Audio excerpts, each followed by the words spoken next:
هتلاقي في حياتك اللي يشوفك أطيب الناس، وهتلاقي اللي يشوفك برضو أسوأهم. هتلاقي ناس بتنسالك الحلو لمجرد انك قصرت مرة واحدة معاهم، وناس تانية بتدورلك على أعذار. هتقابل برضو ناس ما بتبطلش تنتقدك، وناس تانية هيخلصوا كل الكلام الحلو في وصفك.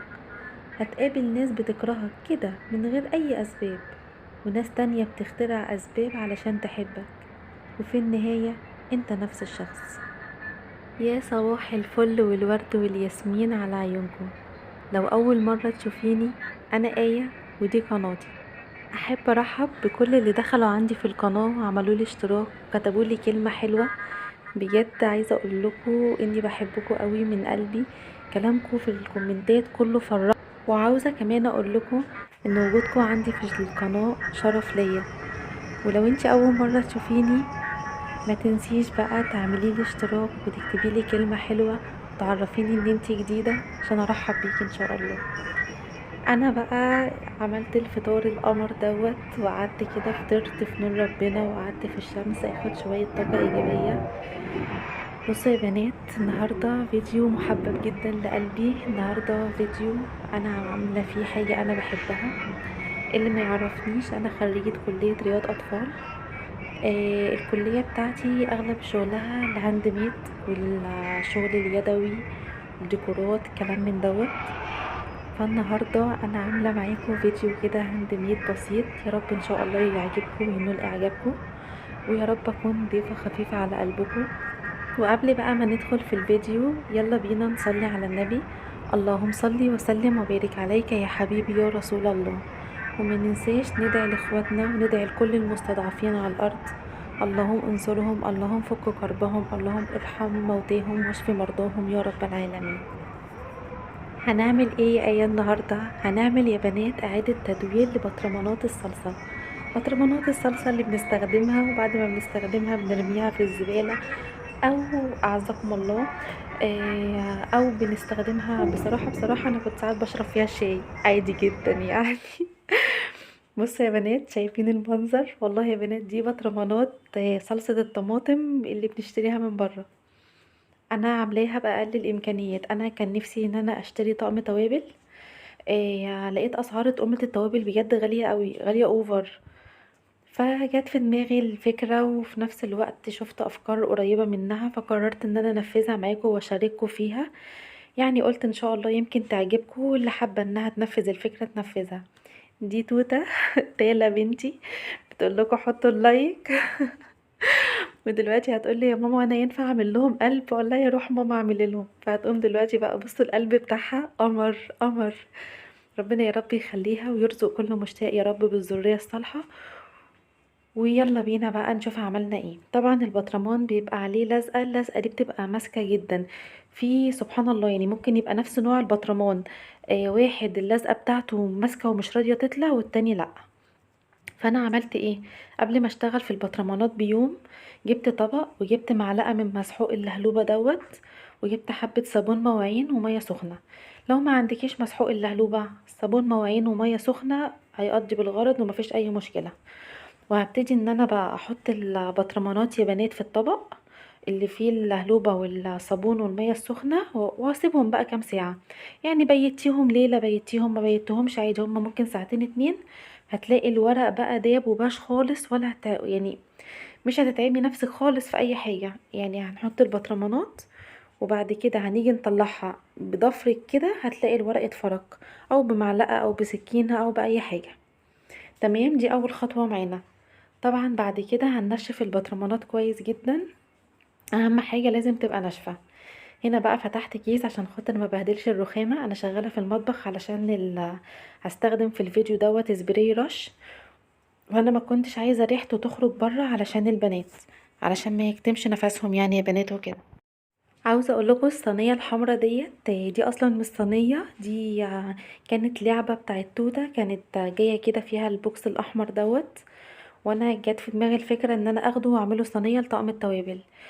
لو طبعا مش متوفر عندك دوت، ممكن تعملي تعملي يا بنات كرتونة تكون متينة، وهنغلفها بستيكر عشان خاطر لو جه مية عليها ما تبش. وبرده هنبتدي ان احنا نرشها ونستخدمها، او اي صينيه عندك قديمه هتقومي جايباها ورشاها. انا هنا اخترت اللون الذهبي في الاسود، بصراحه لو الابيض كمان كان هيبقى احلى، بس انا ما لقيتش سبراي ابيض يا بنات. فقلت خلاص يبقى هشتغل ذهبي في اسود وبرده هيبقى شيك وحلو. بس هنا ابتديت ان انا ارش الصينيه، بعد كده هسيبها على جنب تنشف. همسك بقى البطرمان بتاعي، هنشفه طبعا كويس جدا، اهم حاجه انه يتنشف كويس. وصح يا بنات، السبراي الرش دوت لازم يترج كويس قبل ما تستخدميه. وهبتدي بقى ان انا ارش البطرمان، بصوا كده زي ما انتوا شايفين كده من جميع النواحي. انا هنا مش عايزه امسك البطرمان بايدي عشان لسه ما نشفش، فايه بحرك كده الكيس واحرك البطرمان من الكيس، وابتدي ان انا ارشه واسيبه ان هو ينشف. اهم حاجه ان هو ينشف كويس جدا علشان نعمل الخطوه اللي بعد كده. هنا بقول لكم بقى ان انا رشيت البطرمانات كلها، وبعد كده ابتديت ان انا امسك السبراي الذهبي، وابتديت بقى ايه، بصوا هرش كده رشات خفيفه من السبراي الذهبي على الاسود، اللي هو بس تدي كده ضي ومنظر، بس مش اكتر حاجه كده بسيطه خالص. عاوزه اقول لكم ان انا طول ما انا واقفه شغاله في البطرمانات، انا قاعده عماله استغفر في ربنا وعماله اصلي على النبي.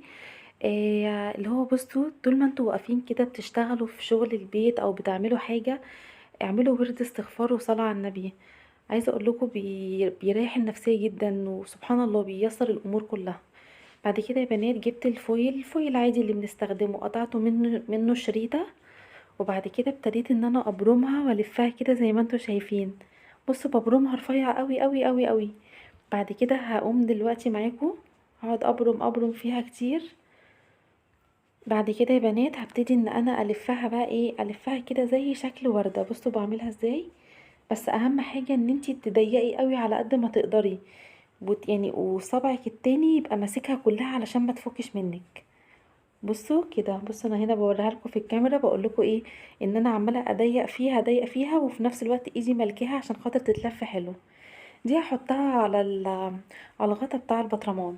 هبتدي دلوقتي ان انا الزقها على الغطا بتاع البطرمان، وبعد كده همسك تاني بصوا يا بنات اهو دلوقتي انا بلزقها وبتك عليها جامد عشان تثبت. انا حاطه لزق تحت الفويل دوت، يعني على الغطا انا حاطه لزق. وهبتدي ان انا ارش عليها تاني سبراي، بصوا لي يعني زي منظر جمالي كده، حاجه بسيطه خالص يعني، بس والله ادت شكل حلو. الستيكر ده يا بنات اللي مكتوب عليه اسامي التوابل بقى ومكرونه وملح وهكذا، انا كنت جايباه بكام، 10 او ب15 جنيه حاجه زي كده، يعني مش غالي خالص. بس بصوا خلى بقى البطرمانات وداها في حته تانية خالص. ايه رايكم يا بنات؟ ده بطرمان الصلصه. هنا بقى هعمل معاكم فكره اللي هي البطرمانات اللي هي بتاعت البقوليات اللي بيتحط فيها المكرونه الشعريه لسان عصفور، طبعا لان احنا لما بنحطهم بالكيس كده في التربو، يعني بصوا ده مأساة، انا عايشه في مأساة والله. انا فريده بنتي بتفتح درج التربو تمسك لي الكيس تفضيه كده، فربنا يا رب يهديها ويهدي الاطفال كلهم يا رب. هنا بعمل يا بنات لزق بحطه على البطرمان، وبعد كده هبتدي ان انا اجيب السبراي وارش البطرمان كله. حطينا اللزق ليه؟ عشان بعد البطرمان ما ينشف نشيل اللزق، يبقى مكان اللزق مش مرشوش، يعني زي منظر، يعني منظر ديكور كده، بدل ما البطرمان كله يبقى لونه اسود، لا يبقى في حتة كده في النص شفافة، منها منظر جمالي ومنها كمان عشان عينك تبقى شايفة ايه اللي جوه البطرمان. ما هو البطرمان مرشوش اسود، هتقعدي بقى تفتحي بطرمان عشان تشوفي هو جواه ايه. لا الحتة بقى اللي احنا سيبناها الشفافة ديت هتبين لنا بقى ايه اللي جوه البطرمان. يعني بصوا هنا يا بنات كده الفكرة بتاعتي وصلت كده. انا اهو البطرمان حطاه عادي جدا، انا شايفه ان هو جواه مكرونه صغننه. بالمناسبه يا بنات عايزه اقول لكم مكرونه خطيره دي جامده جدا، وده الشكل النهائي. يا رب يكون عجبكم، مستنيه بقى رايكم في الكومنتات، مستنيه انكم تقولوا لي تسلم ايدي ولا لا، وقولوا لي بجد بالله عليكم يعني امانه، قولوا لي عجبكم ولا ما عجبكوش. وان شاء الله يا رب هنعمل مع بعض افكار تانية كتير. اشوفكم على خير في رعايه الله.